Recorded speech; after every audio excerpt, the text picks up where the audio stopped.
Hi, my name is Nikesha, and I'm a student at Aspen University enrolled in a class called Leading Across Contexts and Cultures, taught by Dr. Barry Thompson. Today's presentation is about 3 concepts for global teams. The presentation will include dimensions of cultural differences, multicultural and global leader dilemmas, and developing high-functioning teams. Last, how to manage globally through these 3 concepts will be discussed. Why are we focusing on global teams? Leading globally is successful when there is self-awareness and cultural competency. Leaders must address the underlying prejudices that are either conscious or unconscious. When leaders can move toward a diverse leader-member organizational exchange paradigm called DLMOX promotes a sensitive environment that focuses on orientation for new employees. This promotes training and improves teams globally while focusing on international mergers. DLMOX not only provides flexibility, but increases innovation in an organization. Chen and Trimble, 2015, believe there are cultural dimensions that present a cross-cultural, cross-group variation, and these dimensions influence the patterns of the leader. Additionally, these dimensions influence leadership behavior. There are 16 dimensions of cultural differences that Chen and Trimble, 2015, discuss in their textbook. It is important that leaders are aware not to stereotype groups or countries. Please note that these dimensions can overlap. There are 2 aspects to power distance. High power distance countries are respectful, such as Spain, Japan, or Mexico. These countries follow protocol. Low power distance countries, such as the United States and Denmark, will voice their opinions openly and even interrupt one another. Uncertainty avoidance is when an individual feels either comfortable or not comfortable with the idea of uncertainty. In terms of individualism and collectivism, individualism is prominent in Western societies where the individual is their own. Collectivism is more associated with Eastern societies and minorities. There are masculine and feminine gender differences. The Japanese, United States, and Mexicans are achievers and assertive. Sweden, Norway, and Netherlands, and even Germany, are more feminine to cooperate and focus on the quality of life. Chen and Trimble, 2015, acknowledge the importance of femininity in the 21st century for effective leadership. Western cultures are more universalism in which rules and legal contracts are more important than relationships. China and the Islamic countries have more of a particularistic culture where rules depend on the situation, as cited in Trump's Pennars and Hampton Turner 1998. Neutral cultures such as Asia, Germany, and England hide their thoughts. Effective cultures, on the other hand, discuss thoughts openly, such as Latin Americans. When Chen and Trimble 2015 explained the difference between specific and diffuse, Chen and Trimble 2015 give the example that the United States is more direct, which is more specific. Individuals who are diffuse are not direct. Achievement is about what a leader does, not specifically what title the leader has. Ascription relates to older men where titles are important. Americans are constantly looking at quarterly targets. Americans additionally do not focus on relationships. Americans are focused on the future. Indians, however, focus on relationships. They're late and miss meetings. In cultures where there is not notion of time, individuals wait, as these individuals are more interested in building relationships.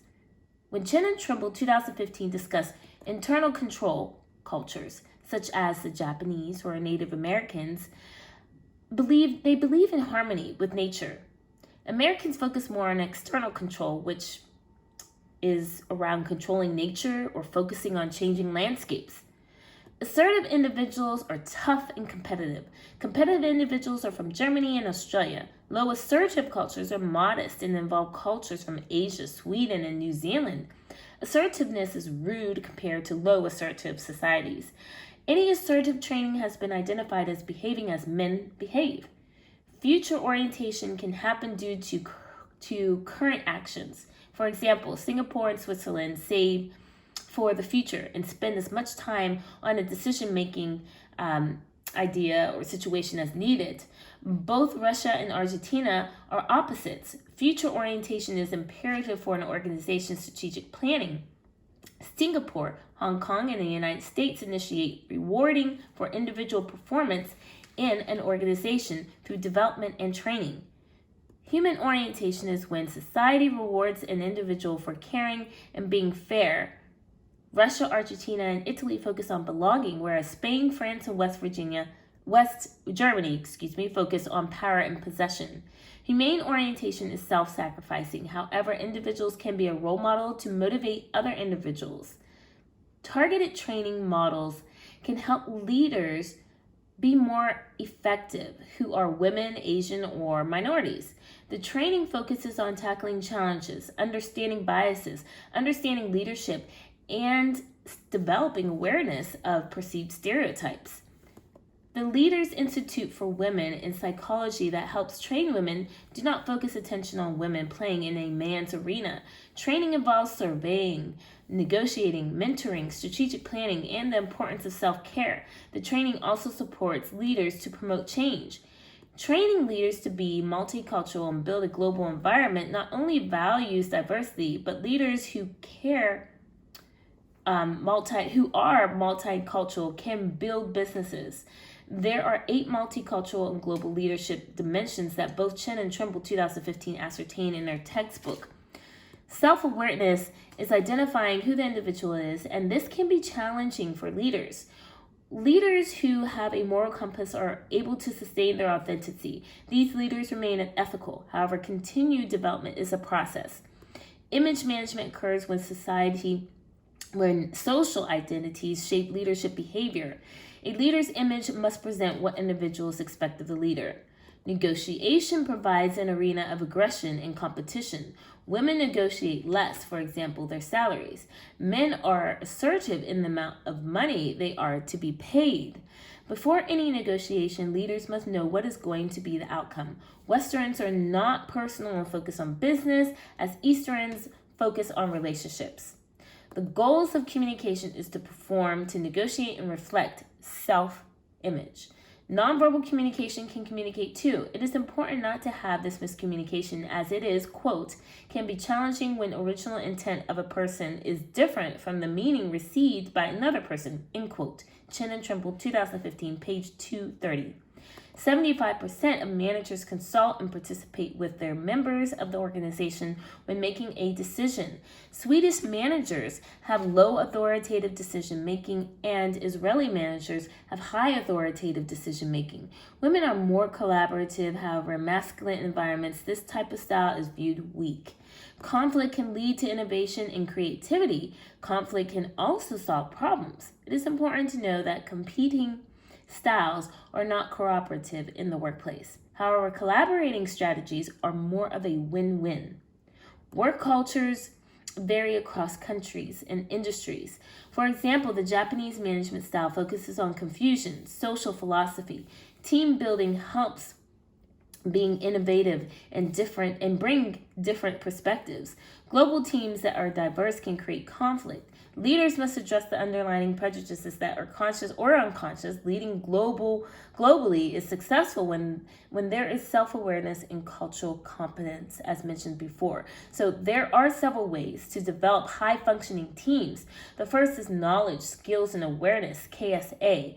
Chin and Trimble 2015 states, when managers have to manage in another country, skills are necessary to achieve successful workplaces. There are differences, and leaders must be aware of this. If the business practice is blind, then miscommunication will occur. Understanding culture can help businesses negotiate and manage better. Not understanding cultures can prohibit relationships, and workers can feel unappreciated. The KSA model develops cultural competence, which is important.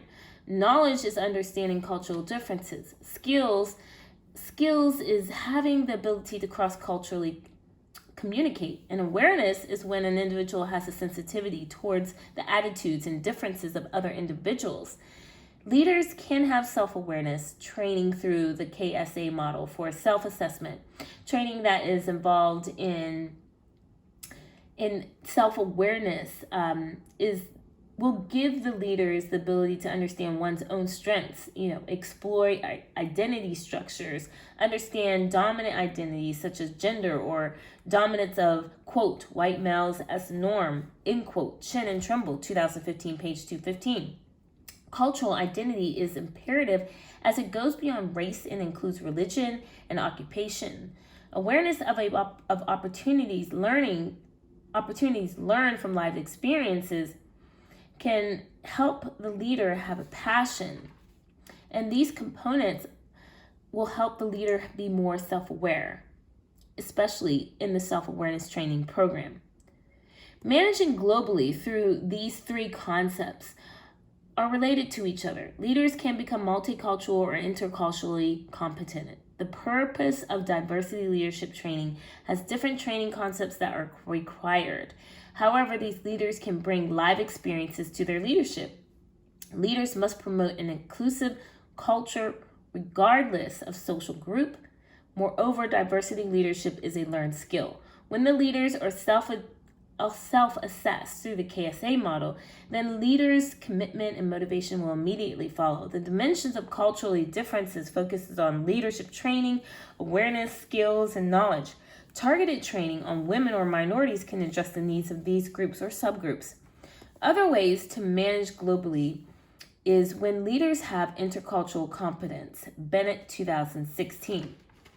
Intercultural competence is imperative as intercultural competence enhances appropriate interactions. Bennett 2016. Intercultural competence is the bridge to merge not only global differences but also domestic differences. Bennett 2016 notes that, for example, a Ukrainian man and a Jamaican woman both can contribute to a culture as cited in Green 1988. The organization will have the ability to be aware and honor different values or beliefs. A broad context that is created and supported by the organization carefully can help the cultural response in the organization be honored. In order for organizations to share this multi-layered framework, whether domestically or globally, individuals must know their specific cultural identity, communicate and initiate an understanding of different cultures. Therefore, it is important for the individuals to not only solve problems together, but to be proactive in learning. Organizations must focus on building domestic and global diversity in their culture. This aspect is important as the relationships in an organization help create culture. Bennett 2016. As Bennett 2016 stated, communication is necessary. Valerie Hoax found that learning to speak another individual's language to communicate is the first step to better understand the individual. TEDx Talks, 2014. Hoax refers to the difference in how she noticed the Chinese when she saw them. Hoax claims the world in which the Chinese live is different than Hoax's world. Hoax wants to understand the way individuals act, behave, and interact with each other. Relationships are necessary in life, and individuals can become better individuals by learning from other individuals. Thank you for listening to the presentation on 3 concepts for global teams.